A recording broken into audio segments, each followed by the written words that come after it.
Here in Australia for a bit, preparing to fight Alexander Volkanovski. How has camp been? How has Australia treated you since you've been here?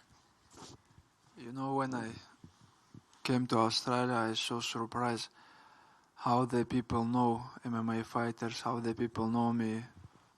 Like, maybe honestly in the Russia, not people know me like here. And they always wish me like good luck and, you know, very, very good people. I just feel that we came before 20 days for the jet lag, for the weather, you know, the different, and we spent good time here. You asked for this fight. It was after you beat Charles. You wanted to fight Alex in his home country. Why did you want to fight here? Is it to claim his #1 contender spot in front of his fans? If I just defend my belt, someone like, I don't know who is the next there, but it's not same, you know. If I beat Volkanovski, I'm gonna be pound for pound best fighter in the world. This is my dream. That's why we call Alex. Do you believe Alex Volkanovski is the #1 fighter in the world, or is it just the ranking he has right now? No, I believe he is a best fighter in the world right now in the rankings, of course. But I know I'm the best fighter, best MMA fighter, because I have all skills. Striking, wrestling, grappling, I'm a best MMA fighter, I believe. He also was, when he weighed in, he wanted to fight you. As soon as you won, he wanted to fight you.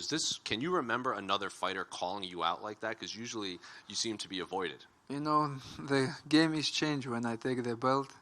Now the people, all fighters, know my name, you know. Before they try to avoid me.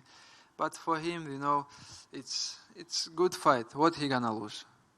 Belt, nothing. He just come to the fight, make money, but after that fight he can step his division and be there like champion. He not losing much on this fight. There's been a lot of talk of the promotion of this fight online, whether there's not a lack of promotion or not enough promotion. Are you happy with how this fight has been promoted? You know, I say something in the media, this fight not promotion, but Dana sent me message and show me all their rankings, all the, like, you know, all the stuff, how they promote, how they sell. Now I understand. Because I don't follow this game, how they promote, what they did, but they promote a lot. That's why we don't have tickets. And then I say, pay-per-view, it's high, you know, maybe like it's gonna be maybe number 2, 3. So what is your official prediction, if you have one, for Sunday? You know, every second I'm gonna try to finish him, but my goal, I want to knock him out.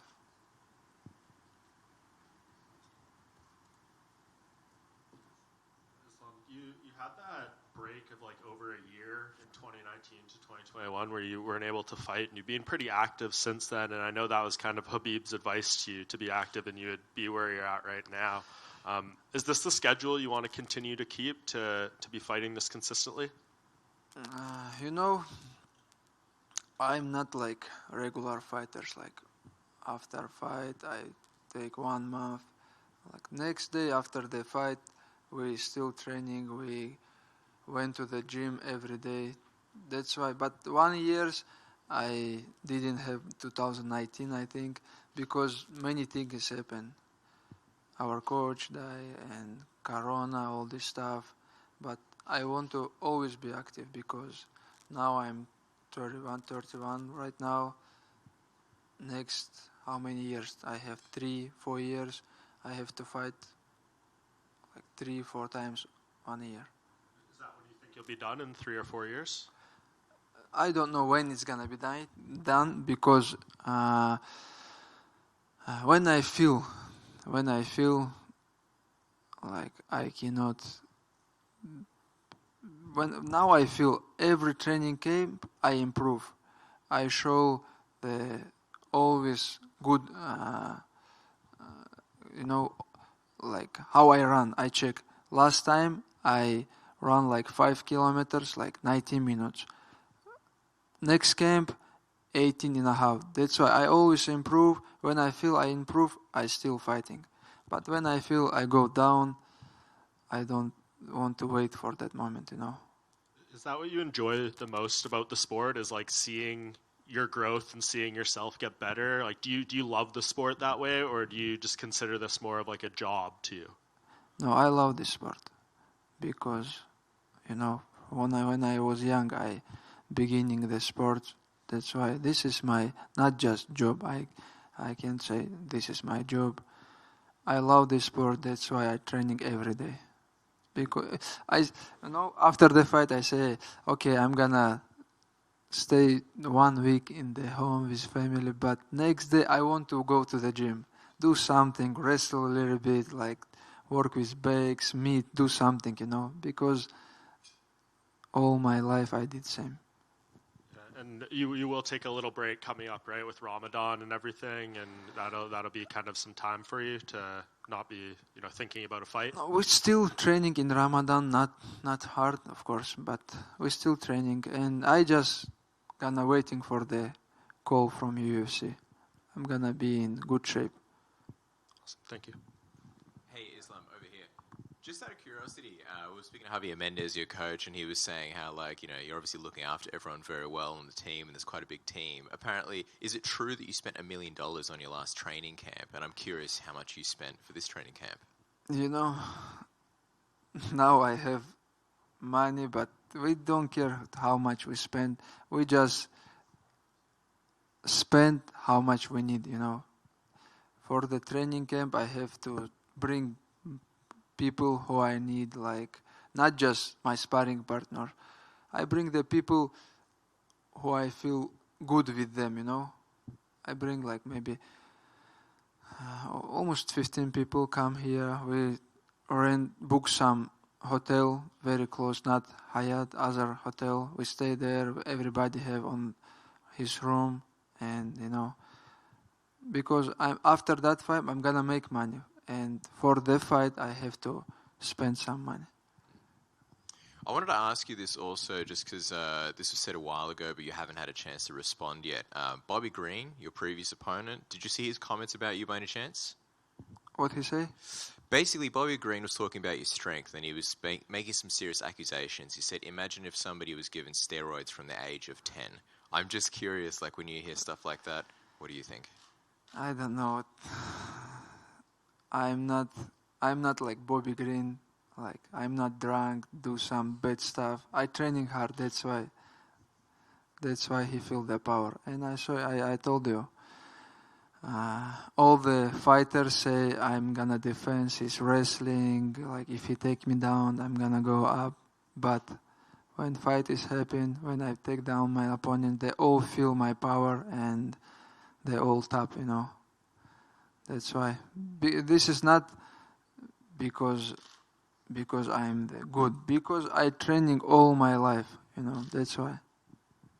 Just lastly, also from me, I know you're speaking about welterweight potentially in your future. I don't want to look past this fight at all, but I am curious, who do you think would be the champion? I know you've got a lot of guys in the lightweight division that you say are worthy, but who do you think would be the champion that you would potentially face when you eventually make that welterweight move? Like very good fight coming up, and last fight, Usman almost beat him, but now it's Edwards gonna be more comfortable, and it's gonna be a good fight. I don't know. I don't have some prediction who is win, but 50-50, and doesn't matter who is gonna be there. And if I beat Alex, I'm gonna be champion on my division. Pound for pound best fighter, and if I take second belt, it's gonna be crazy. Thanks, man. Good luck this weekend. Thank you. Islam, do you stand by your comments that you think Australians don't have wrestling? Brother, I follow all wrestling, all wrestling competition. Like I saw all world championship, Olympic games, like international tournament, I don't see some people from Australia there. Sorry, but this is true. And when it comes to standing, do you think and do you believe that you can knock Volkanovski out on the feet? Yeah, we're working on that a lot because look my fist. We work. You know, my goal. I want to knock him out because I have everything for that, and I just because last fight I say before the fight all week, and I say the media I want to choke Oliveira because he have most finishes in the UFC and what I did, and same goal here. I want to knock him out. And finally, after it's all said and done, how does Islam Makhachev want to be remembered? For sure, not just best fighter, not just champion, like, you know, like person. I want to people know me like never do something bad, always follow rules, religion, program. I never drank or do this bad stuff and never smoke. When the kids look at me like fighter, I want to know just not like best fight. He's not just best fighter, but he's a good person. Thank you. Islam, I'm just wondering, just going back to the welterweight thing, what does welterweight Islam look like? What are some of the advantages that you find when you're a little bit heavier in the gym compared to when you cut down to lightweight? Today's morning I wake up and I'm 76 kilograms. I think if I jump to the welterweight, I don't have to cut weight much, and all the fight week I will be happy, you know, when you can eat something, and it's gonna be good camp for that fight. But for sure, it's not easy. It's not same power because we have in the gym welterweight fighters. Always they give me a hard time. Javier Mendes told us that you kind of made the decision to wanting to pursue welterweight after you won the lightweight title, and that you had spoken to Khabib and to Javier Mendes about it as well, about how you're interested in doing so. So I'm just wondering, what was the conversation like with Khabib when you told him that you have this goal of potentially going up to welterweight, and what was his reaction to it? With Khabib, we don't talk much about the change the division, but Javier won't. But we have to sit with Khabib and make some plan because we never look after fight, you know. Now I have fight, he say, focus on your fight. About the other division, we have to sit and talk and make the program. I think he's gonna give me good advice for sure. Thank you. Ислам, приветствую. Right. Вот ты говоришь, что в твоих боях, когда ты выходишь, соперники, чувствуя твою силу, удивляются тому, насколько там ты силен, и чувствуя это, начинают ломаться. А вот как ты думаешь, может ли тебя чем-то удивить Волконовский в плане там физической силы своей, то есть что его там тяжелее будет сломать ментально, физически и все такое? Знаешь, я уже настроился, что он будет физически крепкий, и я не хочу, чтобы в бою это было для меня сюрпризом. И мы из-за этого готовились, что он будет пытаться вставать, крутиться, там, не давать, двигаться много на ногах.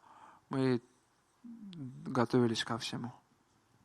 Ты в одном из интервью перед боем сказал, что если вдруг ты подерешься с Конором Макгрегором, то твоим фанатам это не очень понравится. А почему ты так считаешь? И не считаешь ли ты, что тебе действительно вот после боя с Волконовски ты там упрешься в какой-то медийный потолок, и какой-то такой бой, соперник тебе действительно нужен будет?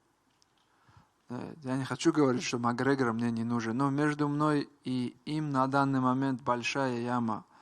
Я не знаю. Люди хотят видеть настоящие бои, настоящих претендентов, кто заслужил, а не кто заслужил на деле, а не на словах, знаешь. Если UFC захотят этого боя там отказываться, или я не собираюсь. Просто я уже в статусе чемпиона Я просто жду звонка. Кого предложат, с тем и соглашусь. И последний вопрос от меня. Вот когда Дэйна Уайт забыл твою фамилию на пресс-конференции, Хазбек отреагировал, что, мол, UFC хочет с тобой сделать то же самое, что сделали с Анкалаевым. Можешь ли ты успокоить Хазбека, что такого не будет? Не то, что он забыл. У меня фамилия тоже нелегкая. И не то, что он DC, когда со мной, Корме, когда со мной разговаривает, он до сих пор мою фамилию не может нормально произнести. Перед интервью он там говорит: я правильно сказал, вот так же надо. Для них наши фамилии, буквы там Х, вот такие, чуть Ч, вот такие буквы для них тяжело. И из-за этого они делают ошибки, забывают. В этом нет ничего такого. Не случится, да? Ну, то есть не хочет UFC твоего там поражения, ты этого не чувствуешь? Как это почувствовать? Я не знаю, нет, конечно. Спасибо. Ислам, приветствую. Первый вопрос. Вот смотри, насколько я помню, Абдулманап Нурмагомедов, когда не мог присутствовать на боях, он через мессенджер передавал подсказки секундантам. А возможно ли, что Хабиб такое будет делать? И вообще, как часто вы сейчас с ним на связи находитесь? Ну, условно, как много сообщений в день тебе пишет Хабиб? Ну, вот смотри, я утром проснулся, и у нас группа, где я, Зуба и Хабиб. И Зуба пишет свой вес, и Хабиб ему отвечает. Сейчас я покажу. Мне кажется, у тебя большой вес. И он Зуба ему сразу отвечает: у меня с Исламом одинаковый вес.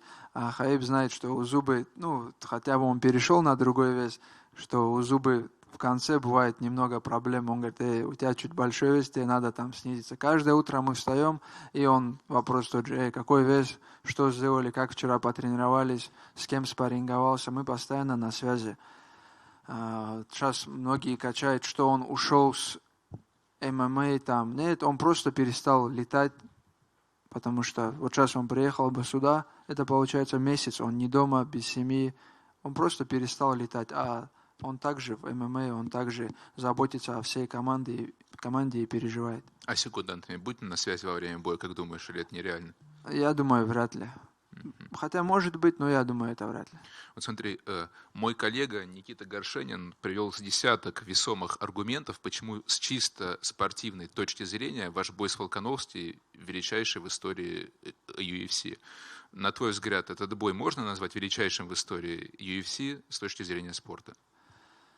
С точки зрения спорта, с точки зрения бойцовских навыков, я думаю, да. Потому что никогда же не было, что первый номер pound for pound против второго номера дрался. Это же не просто там кто-то пришел слева и сделал этот список. Это люди смотрят, изучают, у кого какой уровень бойцовских, бойцовских качеств, бойцовских там, не только он там ударник или борец. Они смотрят, все взвешивают, как у него все сопоставляется, там стойка, ударка, борьба, грэпплинг. И эти делают эти ранкинги. Ислам, у тебя, по-моему, про это почему-то никто никогда не спрашивал. Есть один скриншот с тобой, который стал, я бы сказал, мемоном. Это с боя между Ковингтоном и Масвидалем. И я думаю, ты понял, о чем речь. Что у тебя тогда вызвало такие эмоции? Расскажи. Ничего, мы там пришли и сказали, что, мне-то уже сказали, что Хаиба будет там награждать. И мы на этом турнире уже где-то 7 часов мы сидели с первого боя и ждали, пока Хаиба наградят. И уже, не знаю, сидел просто там запаренный уже. Понятно. И последний вопрос от меня. Сейчас активно продвигается проект турнира по пощечинам Power Step. В России уже был подобный проект. А вот твое отношение к подобным турнирам, и тебе не кажется, что они еще более травмоопасны, и вообще вредны для здоровья, чем даже ММА? 100%, я думаю, это вредно, потому что ты стоишь, и тебе кто-то... не знаю, да, это вообще... Я хочу быть далек от этого. Это занижает мужские качества, я считаю. Когда кто-то тебя бьет по лицу, пощечину еще. Спасибо. Islam. Hi, firstly, how are you? Good, feel good. You touched on when you came to Australia that you're not used to people coming up and recognizing you. So now that you're champion and you're potentially going to have to travel a lot more for fights, do you think that's something you're going to be able to get used to, not kind of being able to go around and do what you want without being recognized? Because of people know me? Yeah. Yeah, it's so hard when I become champion. Now it's, walk to the street. In the Dagestan, now it's so hard. But here I'm surprised how the people know the MMA fighters, and not just kids or, some sportsmen. Everybody, like old people know, hey, you're gonna fight main event, we know you. And I'm so surprised at that moment how the MMA popular in Australia. And the more success you have, the more you said you love the fighting, but the press side and the promotion becomes more of a job as well. So how do you kind of find that the more success you have? Что за промоушен?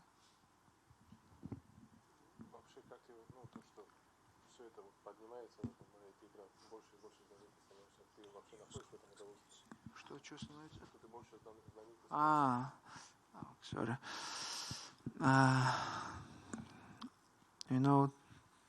It's two-way. It's I want to walk with my family, go somewhere, sit some restaurant, but it's not possible now in the Russia. But for other way, the MMA big now around the world, and MMA fighters can, if the sport is big, the MMA fighters can make more money, take care about family, and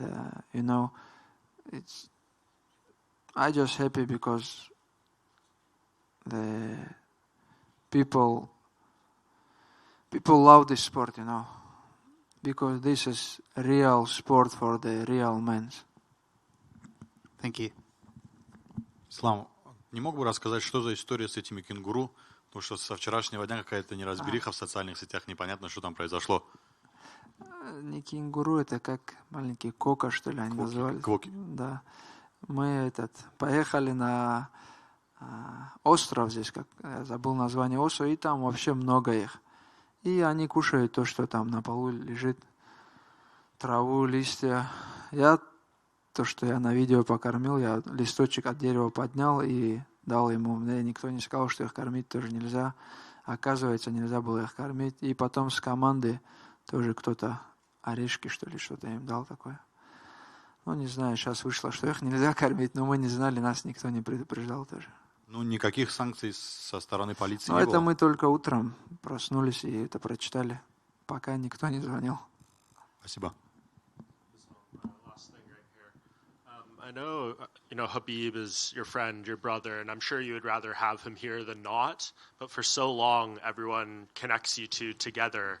Can you see the positive in him, not being as close to you during fight weeks now, that you can kind of stand on your own and people will look at you just as Islam and not as Islam and Khabib?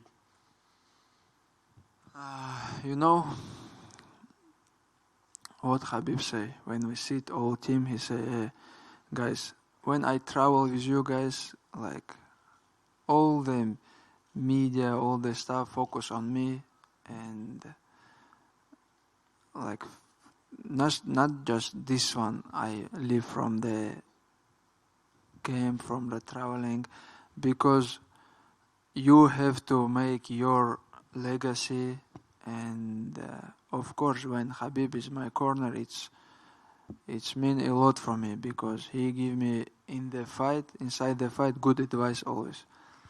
But I understand his decision because when I retired, I want to stay with family, with my kids, mother, father. I want to give them some time. But how many months he travel 2022? We sit and think, he say, I traveled 10 months. And this year I traveled 10 months.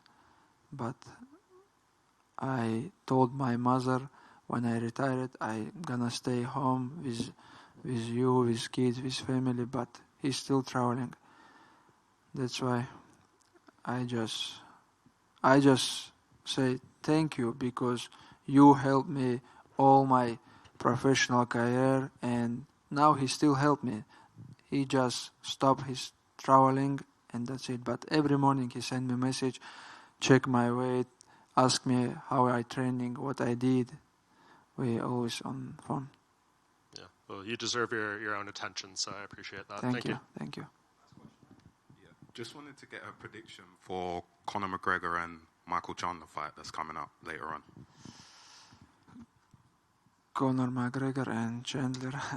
It's good fight for the MMA fans, but if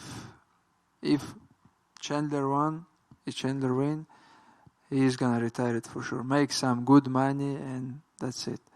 But Chandler, so smart guy, because I saw his last couple fights. He fight like crazy, like he come from the street. But now I understand why he did this.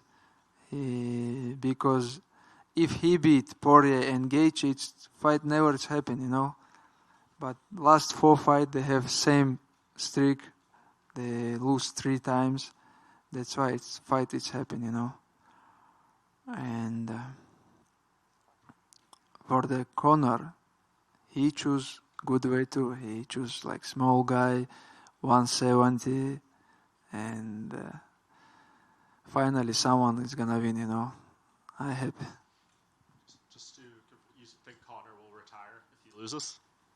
Conor every day retired and every day come back to the Twitter. I don't know.